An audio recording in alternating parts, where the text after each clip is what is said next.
محترم بزرگوں، پچھلے جمعہ کے خطبے میں آپ کے سامنے کچھ تمہیدی باتیں ذکر کی گئی تھی عید میلاد النبی صلی اللہ علیہ وسلم کی مناسبت سے۔ آپ کو یہ بتایا گیا تھا کہ ہماری نجات کا، ہماری کامیابی و کامرانی کا، ہماری سفلتا کا ایک ہی مارگ ہے، اور وہ ہے کتاب اللہ اور سنت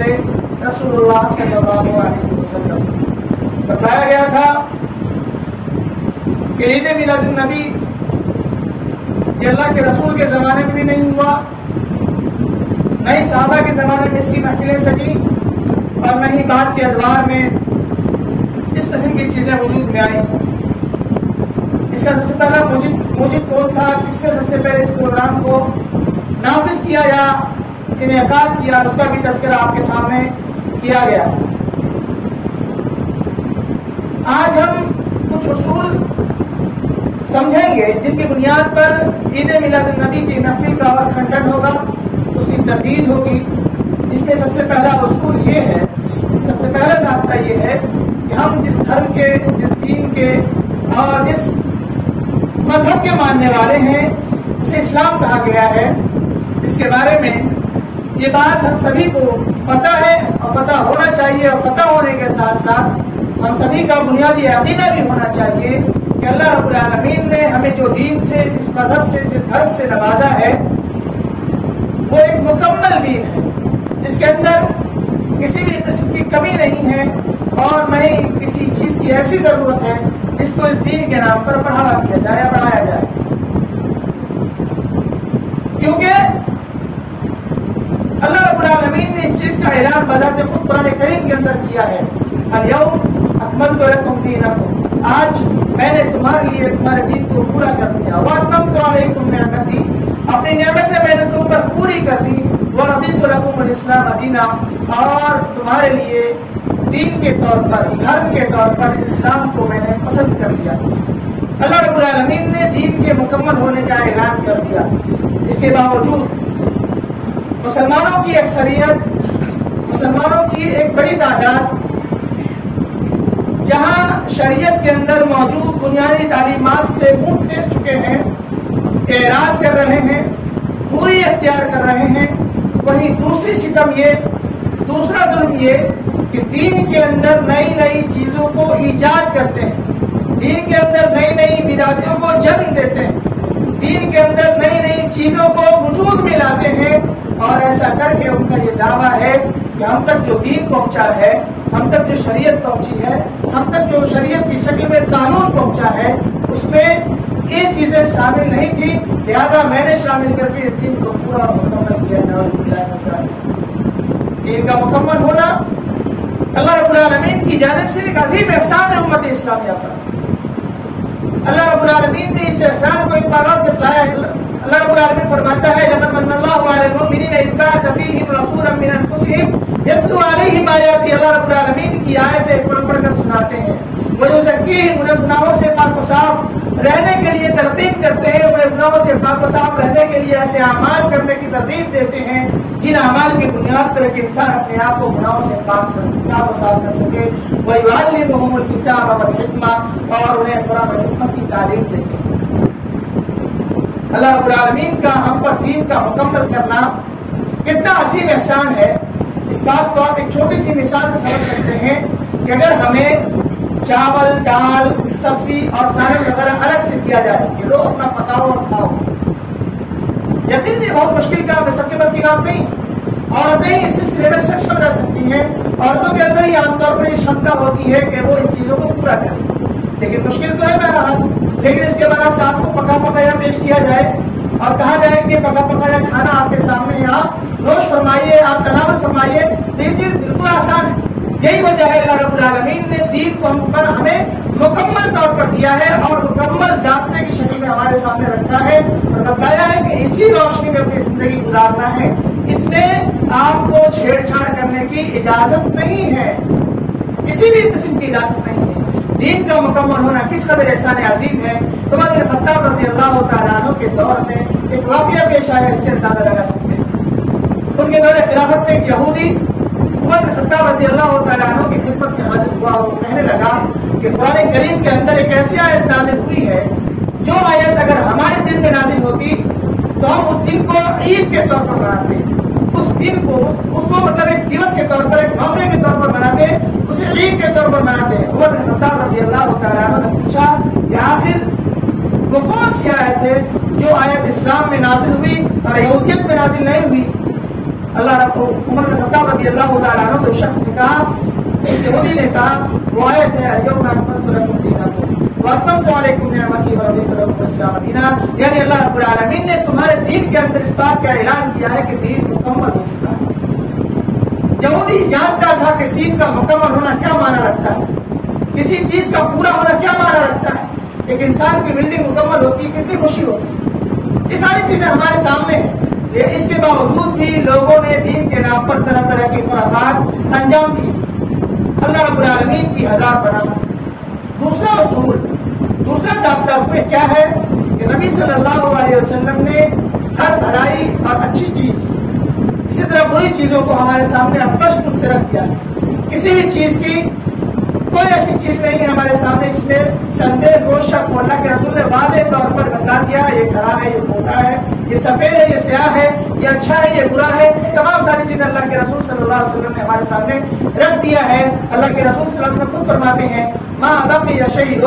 يقرب من الجنة ويبعد من النار إلا وقد بين لكم، ہر وہ چیز جو تمہیں جنت سے قریب کر دے اور جہنم سے دور کر دے، ہر وہ چیز جو تمہیں جنت سے قریب کر دے اور جہنم سے دور کر دے، ان تمام چیزوں کو تمہارے سامنے پیش کر دیا گیا، تمہارے سامنے ان تمام چیزوں کو بیان کر دیا گیا۔ اس کے باوجود اور اللہ کے رسول صلی اللہ علیہ وسلم نے جو ہی چیزیں بیان فرمائی ہے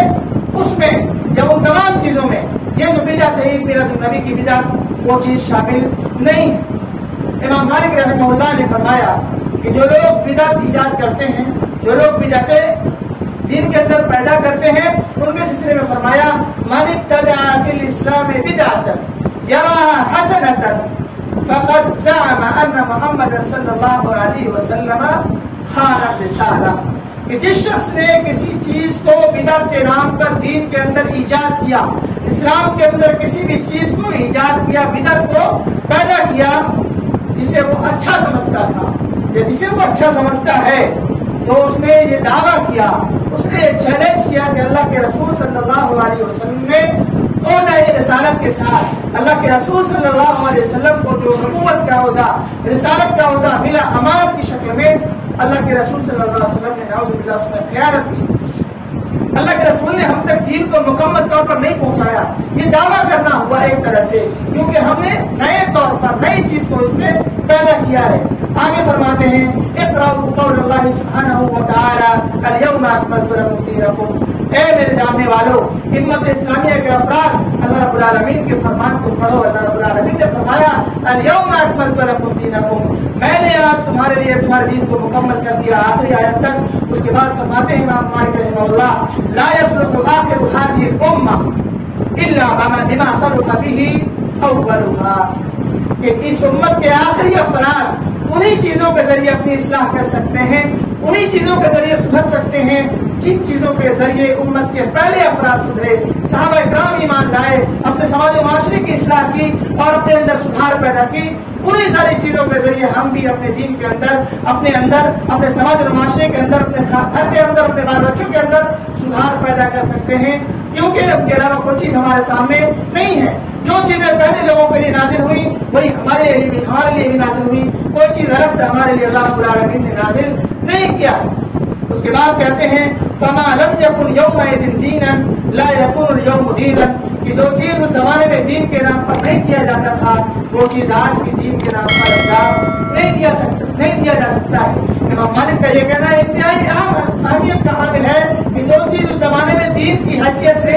نہیں انجام دیا جاتا تھا، جو کام دین کے نام پر نہیں کیا جاتا تھا وہ آج بھی دین کے نام پر نہیں کیا جا سکتا ہے، کیونکہ اللہ کے رسول نے ہم تک دین کو مکمل طور پر پہنچا دیا ہے۔ کسی بھی قسم کی کمی اس کے اندر کرنا، کسی بھی قسم کی زیادتی کرنا، دین کے ساتھ چھیڑ چھاڑ کرنا، شریعت کے ساتھ کھلواڑ کرنا، تمام ساری چیزیں ایسی ہیں جو ایک مسلمان کے لیے زیبا نہیں دیتا۔ ایک مسلمان جو صحیح معنوں میں اللہ رب العالمین پر، اللہ کے رسول صلی اللہ علیہ وسلم پر، اس کی رسالت پر، قرآن کریم پر اور آخرت کے دن پر ایمان رکھنے والا ہو، وہ لوگ یا ایسے لوگ اللہ کے رسول صلی اللہ علیہ وسلم کے لائے ہوئے دین کے ساتھ کسی بھی قسم کی بدتمیزی، کسی بھی قسم کا کھلواڑ نہیں کر سکتے۔ اللہ رب العالمین ہمیں ہدایت سے نوازے۔ تیسری چیز،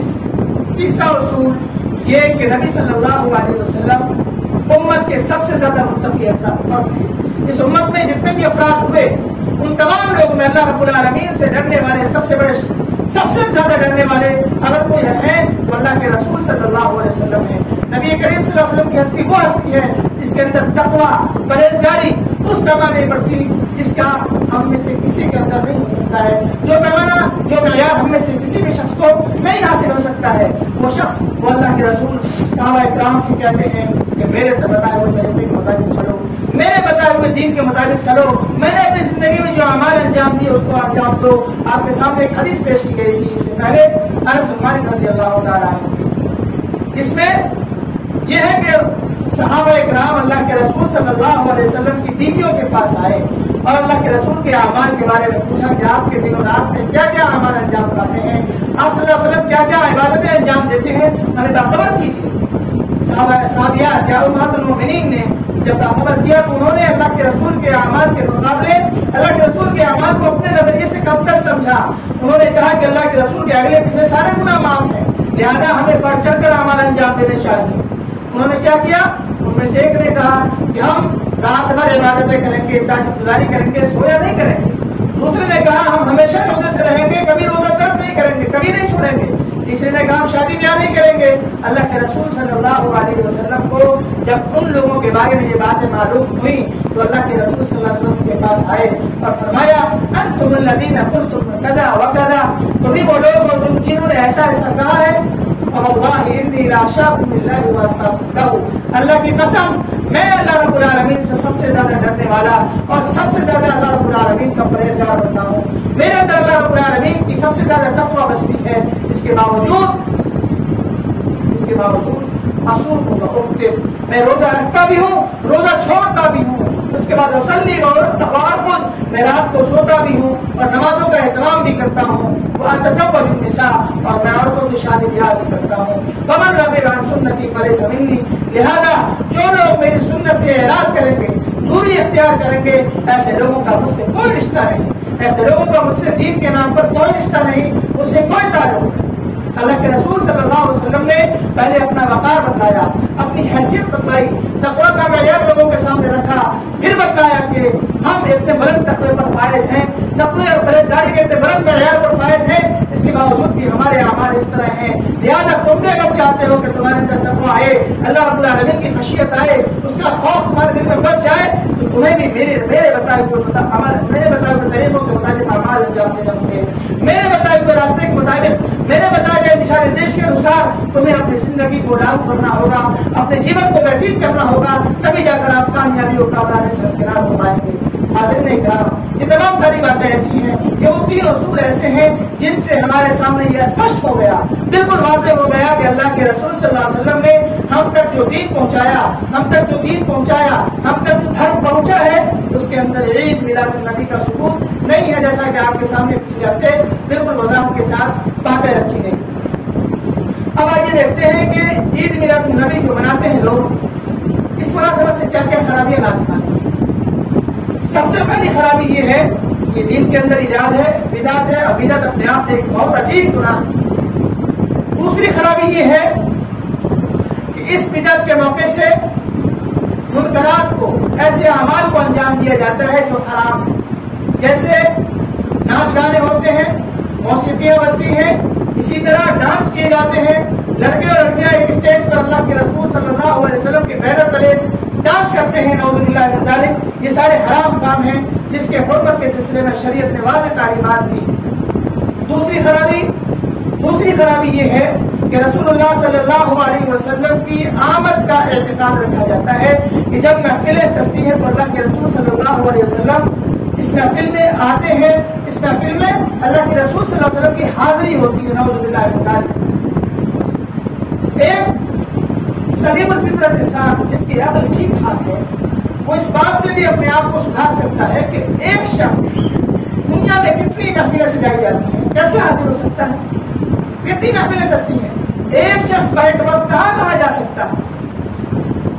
ایک انسان ہم ہیں، ہم ایک وقت میں یہی جمعہ کا خطبہ دے سکتے ہیں، پورے ممبئی کی مسجد میں جمعہ کا خطبہ ایک بار میں نہیں ہو سکتا،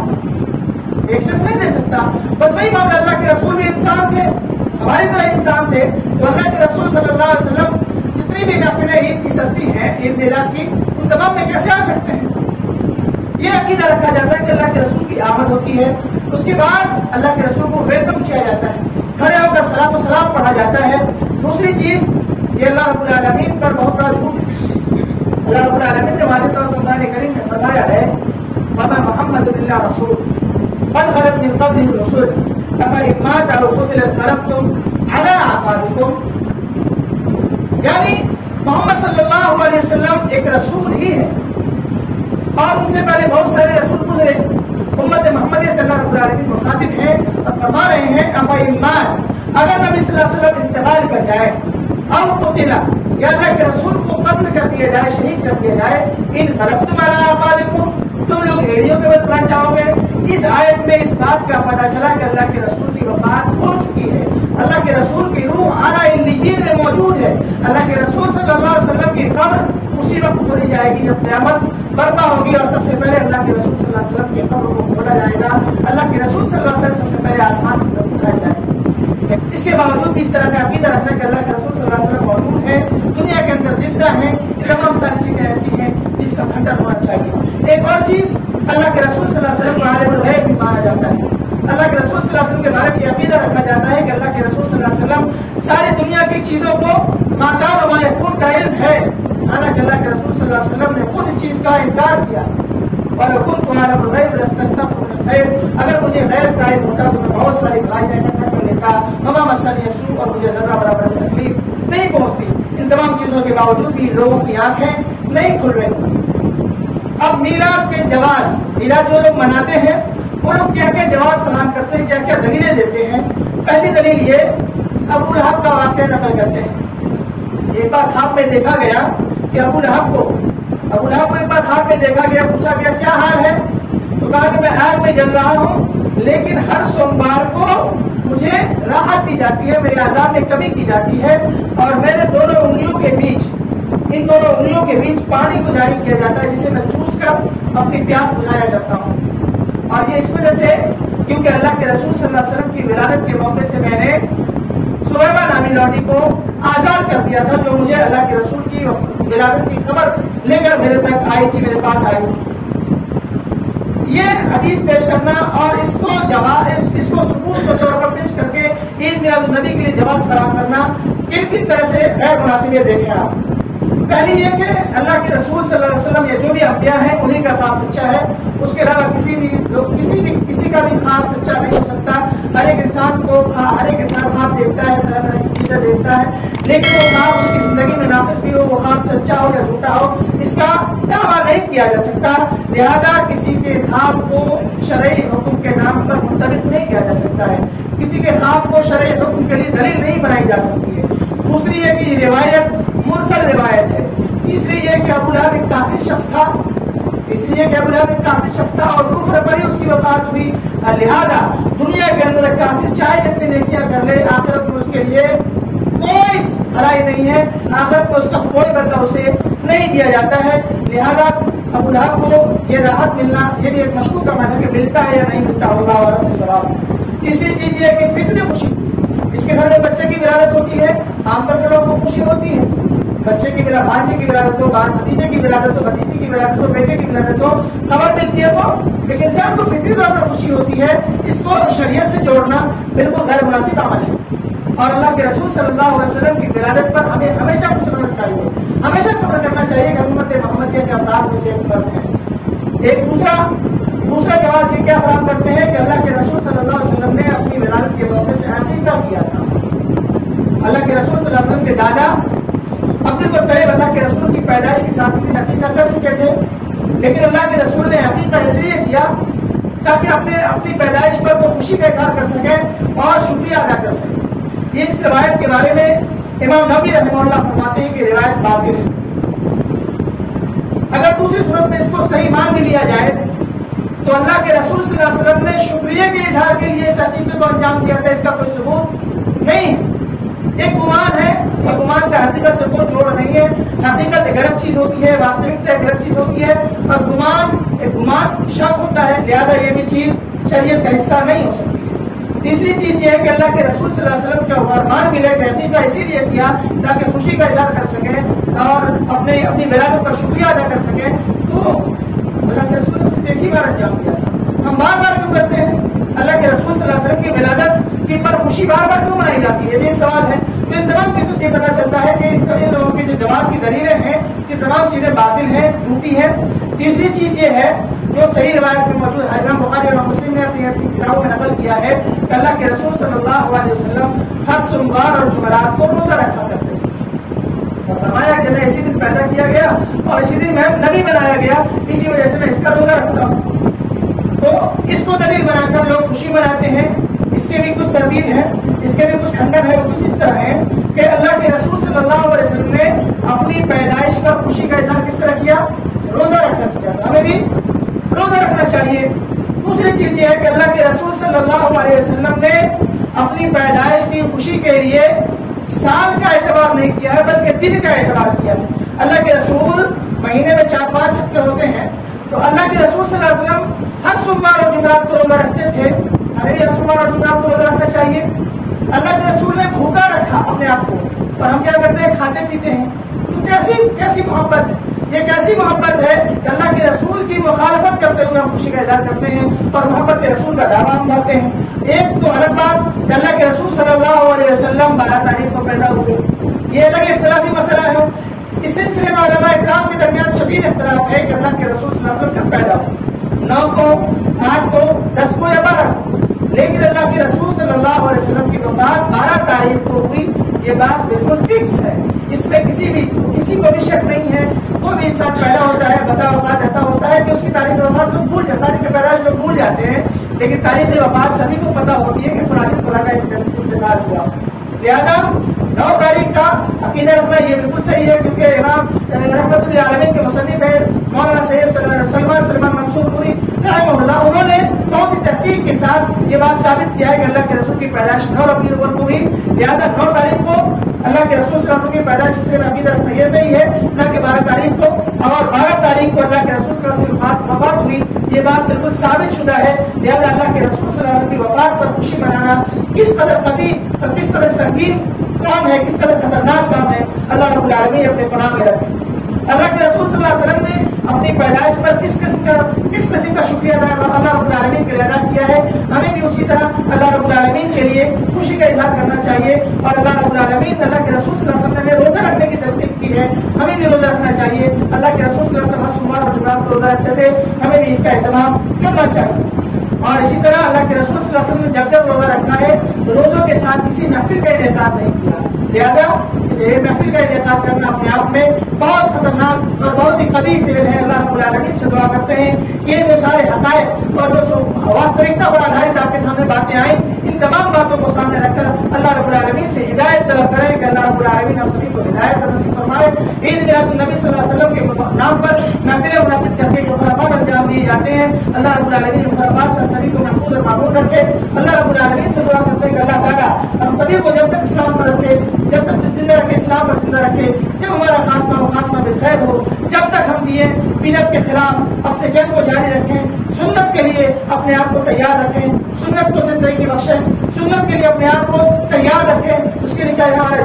جان جائے، ہمارا مال جائے، ہماری عزت و آبرو چلی جائے، یہ تمام ساری چیزیں دین کے سامنے حقیر ہیں اور آخرت کے سامنے بے حیثیت ہے۔ لہذا دنیاوی زندگی کو آپ ذرہ برابر ترجیح نہ دیں، جہاں بھی آپ کو موقع ملے، اس خیریت سے موقع ملے، توحید کی اعلاء کلمت اللہ کے لیے، توحید کے لیے، سنت کی بلندی کے لیے، اللہ کے رسول صلی اللہ علیہ وسلم کی سنت کو اور اس کی سیرت کو لوگوں کے سامنے آگاہ کرنے کے لیے ہمیشہ تیار رہیں، اور جو ہی موقع ملے اس کی دعوت لوگوں میں عام کریں۔ اللہ رب العالمین اس کی ہمیں بھی توفیق دے، آپ کو بھی توفیق دے۔ اللہ تعالیٰ ہمیں دنیا اور آخرت کی بھلائی سے سرفراز فرمائے اور ہر قسم کے سیاحت سے ہمیں محفوظ رکھے۔ آمین۔ اقول قولی ھذا استغفر اللہ لی ولکم ولسائر المسلمین فاستغفروہ انہ هو الغفور الرحیم۔